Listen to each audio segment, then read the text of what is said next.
오늘 본문의 말씀은 요한계시록 10장 1절에서 11절까지 말씀입니다. 이 하나님의 말씀 그리고 하나님의 계시는 우리의 생각에 갇혀 있지 않아요. 오늘 말씀을 보면 하나님께서 이것을 기록하지 마라 라고 하는 이런 말씀도 있거든요. 이걸 보면 우리가 미처 하나님의 뜻을 다 깨닫지 못하는 우리의 생각, 우리의 이해력으로는 이해 불가인 이런 것들이 있는 거죠. 그럼에도 불구하고 우리가 믿음으로 주님의 말씀을 그리고 주님의 주님을 향한 이 믿음이 변치 않는 이런 것이 이 마지막 순간에 우리에게 요구되는 것이죠. 우리가 다 이해할 수 없는 이러한 일들이 우리 가운데 있을지라도 또 수용하기 어려운 정말 그런 일이 우리 가운데 있을지라도 하나님을 향한 이런 믿음, 하나님을 바라보는 이 신실함이 변치 않는 것. 이것이 이 마지막 때에 더욱더 절실하게 요구되는 것을 보게 돼요. 말씀으로 가서 저희가 보면 내가 또 보니 힘센 다른 천사가 구름을 입고 하늘에서 내려오는데 그 머리 위에 무지개가 있고 그 얼굴은 해 같고 그 발은 불기둥 같으며 그 손에는 이 펴놓은 작은 두루마리. 그래서 주목하는 게 작은 두루마리예요. 이 작은 두루마리를 들고 그 오른발은 바다를 밟고 왼발은 땅을 밟는다라고 하는 이 어떻게 보면 이게 땅을 밟고 바다를 우리가 밟고 있는다라고 하는 이것은 이 그분의 이 작은 두루마리, 이 작은 두루마리에 담겨져 있는 예언의 이런 말씀, 이것은 전 세계를 아우르는 그런 말씀의 권위, 능력, 이것을 말씀하는 거죠. 그래서 이 작은 두루마리를 들고 이제 이야기합니다. 사자가 부르짖는 것 같이 큰 소리로 외치니 그가 외칠 때 일곱 우레가 그 소리를 내어 말하더라. 일곱 우레가. 그래서 일곱 우레가 말을 할 때에 내가 기록하려 하다가 곧 들으니 하늘에서 소리가 나서 말하기를 일곱 우레가 말하는 것을 임봉하고 기록하지 말라 하더라. 앞에 있는 작은 두루마리, 이, 이 작은 두루마리에 있는 이 하나님의 예언의 말씀은 이제 봉인이 풀렸지만 이 일곱 우레가 전하는 이 분명한 이 하나님의 뜻은 봉인되지 않았어요. 오히려 임봉하고 기록하지 말라 말씀하죠.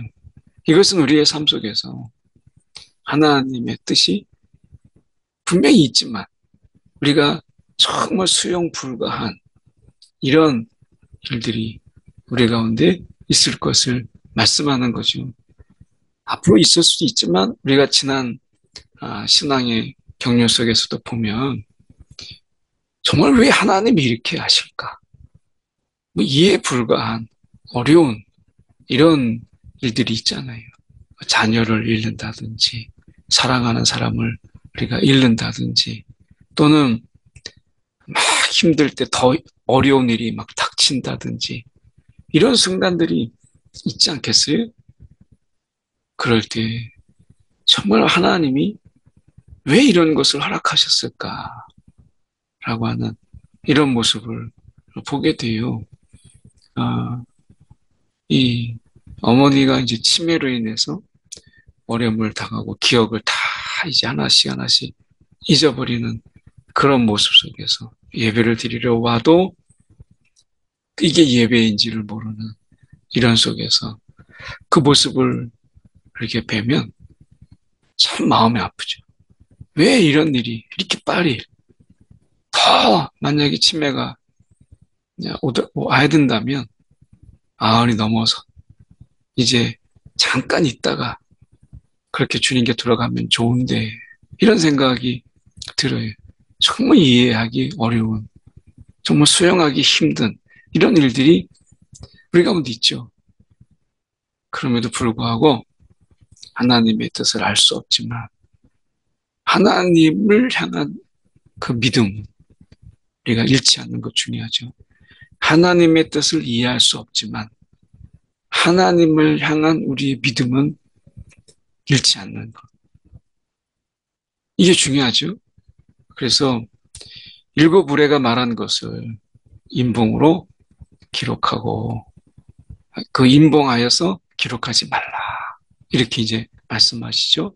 그러면서 내가 본바 바다와 땅을 밟고 서 있는 천사가 하늘을 향하여 오른손을 들고 그 작은 두루마리에 있는 하나님의 예언만 우리 가운데 선포될 뿐이에요. 일곱 의뢰가 외치는 그 하나님의 뜻은 우리 가운데 인봉되어서 이제 우리 가운데 드러나지 않죠. 우리가 알고 있는, 우리가 알 수 있는 것은 그냥 작은 두루마리에 담겨져 있는 하나님이 우리를 향한 그 아주 더 작은 예언에 불과해요. 그렇지만 우리가 중요한 것은 우리가 알고 있는 그 정도를 가지고도 하나님을 바라보고 하나님을 의지하고 하나님을 신뢰하는데 충분하다라고 하는 것을 보게 돼요. 분명히 하나님은 하나님의 그 높으신 뜻대로 분명히 행하실 거예요. 그러나 우리가 그것을 알 수 없지만 작은 두루마리에 통해서 우리 가운데 선포되고 계시된 이 말씀대로 우리의 몫을 감당하는 것이 굉장히 중요하죠. 우리의 믿음을 잃지 않게 하는 것도 중요한 거예요. 왕이신 그 예수 앞에 우리가 충성을 다하는 것 중요하죠. 그래서 6절에 세세토록 살아계시니 곧 하늘과 그 가운데 있는 물건이며 땅과 그 가운데 있는 물건이며 바다와 그 가운데 있는 물건을 창조하신 이를 가리켜 맹자에 이르되 지체하지 아니하리. 반드시 하나님의 이런 계획 속에서 지체되지 아니하리니 일곱째 천사가 소리내는 날 그의 나팔을 불려고 할 때에 하나님이 그의 종 선지자들에게 전하신 복음과 같이 하나님의 그 비밀이 이루어지리라 하더라. 하나님의 그 계획이 분명히 하나님의 뜻대로 우리 가운데 행하시고 또 그것을 우리가 이루실 거예요. 오늘 우리는 이 비밀이 하나님의 그 비밀이 반드시 이루어지리라 라고 하는 것, 선포된 그 말씀 그대로 우리가 그대로 되어질 것을 믿고 우리가 붙잡고 그 손을 놓지 않는 것이 중요하죠. 세상을 붙잡기 위해서 오늘 하나님의 복음, 오늘 우리 가운데 하나님의 그 비밀이 이루어질 것을 바라보는 그리고 그 이루시는 그 하나님을 붙잡는 손을 놓지 않는 것이 중요하죠. 예, 한 끼의 식사를 위해서 장자의 이 특권을 팔아넘긴 에서처럼 우리가 이 시대에 이 세상에 잠깐 있다가 없어질 것을 위해서 하나님을 붙잡고 있던 손을 놓는 것만큼 어리석은 게 없어요. 그래서 그렇게 하지 마라 라고 말씀하는 거예요. 지금은 더 단단히 하나님을 붙잡고 우리가 다 알 수 없지만 이해할 수 없지만 하나님을 더 그럴수록 신뢰하고 더 하나님을 의지하는 것이 필요한 시대다라고 하는 거죠. 하늘에서 나서 내게 들리던 음성이 또 내게 말하여 이르되 내가 가서 바다와 땅을 밟고 서 있는 천사의 손에 펴놓은 두루마리를 가지라. 이 두루마리를 가지라. 이렇게 말씀해요. 그러면서 내가 천사에게 나아가 작은 두루마리를 달라 한즉 천사가 이르되 갖다 먹어버리라. 내 배에는 쓰나 내 입에는 꿀같이 달리라. 그러면서 또 10절에 보면 내가 천사의 손에서 작은 두루마리를 갖다 먹어버리니 이제 입 순서가 바뀌죠. 내 입에는 꿀같이 다나 먹은 후에는 내 배에서는 쓰게 되더라. 오늘 말씀을 먹으라고 말씀하세요. 입에는 달아야 돼요. 하나님의 말씀이요. 입에는 달아요. 그 달콤함, 꿀같이 단 그 하나님의 말씀. 그런데 이 말씀대로 살아가는 삶이 녹록지 않아요. 쉽지가 않아요. 오늘 우리가 말씀을 묵상하면 그게 은혜가 되고 감동이 되는 이런 말씀이어야 되는 게 맞아요. 그리고 그 말씀대로 살아가는 가운데 손해도 되고 고통도 되고 힘겨움도 되고 이게 말씀이에요. 그래서 오늘 우리가 말씀을 묵상할 때 막 감동도 있고 은혜도 있잖아요. 그러니까 내가 살아보리라 하는 이런 마음이 있는 거죠. 그런데 막상 살다 보면 묵상하고 그것을 적용하다 보면 힘겹게 느껴지기도 하고 야 이거 버겁다 하기도 하는 거예요. 이게 잘못된 게 아니라 왜 내게 이렇게 묵상할 때는 은혜가 되고 막 감동이 되는데 내가 이렇게 살아가는 중에는 왜 이렇게 힘든가? 그걸 이상하게 여기지 말라는 거예요. 이게 너무 당연한 거예요. 오늘 우리 하나님의 말씀이 우리 입에는 묵상할 때는 정말 달콤하지만 세상 속에 살아가는 힘듦이 있다. 이걸 이상하게 여기지 말고 살아내는 자가 되라. 말씀하는 거죠. 오늘 야 어차피 내가 뱃속에 들어가면 쓰게 되는데 야 이거 먹지 말아야 되겠다. 이거는 미련한 거예요. 이거는 하나님의 뜻이 아니에요. 우리 입에서 묵상의 순간은 하나님의 은혜에 젖고 세상에 살아가는 가운데서는 힘을 내고 내가 입에서 정말 달콤함이 없이는 세상에서 내 살아가는 이 적용의 순간에 이 쓰라림을 견디지 못하는 거죠. 그래서 입에서는 달고 우리가 그것을 적용해 나가고 삶 속에서 살아가는 삶은 쉽지 않아요. 그런데 그렇게 하라.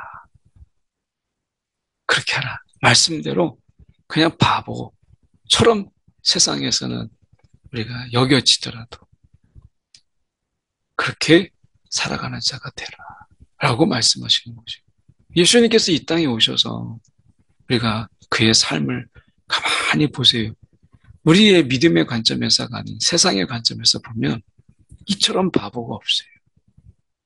근데 그 삶을 묵묵히 자신의 명예, 자신의 막 그 어떤 이 권세 이걸 자랑하지 않고 하나님의 뜻을 이루어가는 일에 묵묵하게 그 일을 감당하는 것을 보잖아요. 그래서 종교 지도자들에게 업신여김을 당하기도 깜보기도 하고 하는데 어째 그걸 다 감당해 나가는 것을 보게 되죠. 그 삶이 결국 십자가로 나아가는 거예요. 오늘 우리의 삶 속에서 십자가를 지고 나를 따르라 하시는 말씀을 다시 한번 우리가 생각해야 되겠죠. 그가 내게 말하기를 내가 많은 백성과 나라와 방언과 임금에게 다시 예언하리라 하더라고 말씀이에요. 오늘 우리가 하나님의 말씀을 향한 겸손한 수용 그리고 말씀을 전하기 위한 이런 목숨을 건 충성, 목숨을 건 충성 이것이 절실한 시대다. 우리가 이 세상에 야 우리나라에서 목숨을 건다고? 그건 아니잖아요. 그런데 이 목숨을 걸 만한 충성이 없이는 또한 어려워요. 우리가 지금도 기독교 핍박이 있고 이런 환란이 있는 곳에서 정말 선교사님들이 몇몇 분이 이게 소식을 이렇게 주고받으면 정말 눈물 나요. 어떻게 이런 자리에 가서 이렇게 복음을 전하면서 그 편안함과 편리함을 다 포기하고 이렇게 가서 전하는가 하면은 아, 그래, 내가 이렇게 게을러서는 안 되지 하는 생각이 막 들고 그래, 이건 아무것도 아니다 이런 생각도 들어요. 그렇지만 어느 자리에서든지 이 충성은 다르지 않아요. 오늘 우리의 자리 속에서 말씀을 선포하고 듣든지 아니 듣든지 간에 우리가 그 말씀대로 우리가 살아가는 삶을 전하는 것. 이건 정말 중요한 거죠. 메시지가 우리의 삶이잖아요. 삶이 없는 메시지가 어디 있어요. 그러니까 묵상과 달콤한 묵상, 쓰라린 삶, 이런 삶 속에서 경험된 말씀, 체험된 말씀, 이것을 전하라는. 막 포장해서 전하지 말고 그냥 원색적인 그 복음을 전해야죠. 막 이거 이대로만 하면 다 잘 돼. 십자가도 없고 고난도 없고 이런 복음 말고 있는 그대로 우리가 그냥 경험한 이런 복음, 쓰라린 복음 이것을 그대로 전하는 거죠. 막 포장하고 감추고 하는 게 아니고. 그래서 지금 이 요한도 그 달콤함과 쓰라림을 다 이야기하잖아요. 너희도 다시 가서, 너도 가서 다시 예언해야 하리라. 오늘 우리에게도 이 말씀을 전하라. 너희가 묵상하고 경험된, 살아낸 그런 말씀을 전하라. 말씀하죠. 오늘 우리의 삶 속에서 이런 충성함이 있는 오늘 맡겨진 우리의 사명이 정말 왕이신 예수 앞에 충성을 다하는 저와 여러분의 삶이 되기를 소망합니다. 기도하겠습니다. 사랑이 많으신 하나님 아버지, 참으로 감사합니다. 오늘도 우리의 주어진 삶 가운데서 주님, 충성을 다하는 그런 자가 되게 하여 주옵소서. 하나님의 뜻을 다 이해할 수 없고 정말 수용 불가한 그런 것이라도 하나님을 향한 믿음은 빼앗기지 않게 하여 주시옵시고 말씀의 그 달콤함, 그 묵상함 중에 경험하는 하나님의 은혜를 우리가 사모하게 하시고 그 말씀대로 세상에 살아가는 것이 비록 버겁고 힘들고 때로를 지치게 하지만 말씀의 달콤함을 기억하며 견디고 이겨내고 살아내게 하여 주시옵소서. 오늘도 말씀과 함께하는 우리의 삶이 되게 하여 주옵소서. 살아계신 예수 그리스도를 받들어 기도드리옵나이다. 아멘.